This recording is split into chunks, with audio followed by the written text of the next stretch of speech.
சிம்பிளிபிகேஷன்ல அடுத்த சம் பார்க்கலாம். இந்த சம் ப்ரீவியஸா ஆர்ஆர்பி என்டிபிசி எக்ஸாம்ல கேட்டிருக்காங்க. 3 பவர் 10ஐ 7ஆல் வகுக்கும் போது கிடைக்கும் மீதியை காண்கன்னு கேட்கறாங்க. அதாவது what is the reminder when 3 power 10 is divided by 7. அதாவது இந்த 3 பவர் 10ஐ 7ஆல் வகுக்கும் போது கிடைக்கக்கூடிய மீதி என்னன்னு கேட்டிருக்காங்க. ஸோ இங்க 3 பவர் 10 இருக்கு. 3 பவர் இந்த 10 2 × 5 ரைட் பண்ணலாம். ஸோ இந்த 3 ஸ்கொயர் மட்டும் எடுத்துக்காங்க. 3 ஸ்கொயர் இந்த 5 விட்டுருங்க. 3 ஸ்கொயர் மட்டும் எடுத்துக்காங்க. 3 ஸ்கொயர் 9. இந்த 9 மட்டும் 7ஆல் வகுத்தோமா 1 7 7 மீதி 2 வரும்.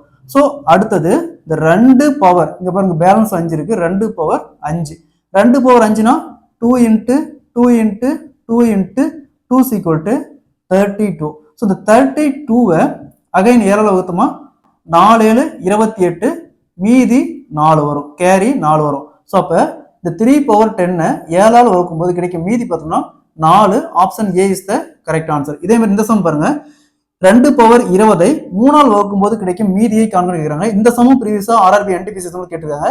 இதே மாதிரி இந்த சம சால்வ் பண்ணி ஆன்சரை கமெண்ட்ல போடுங்க.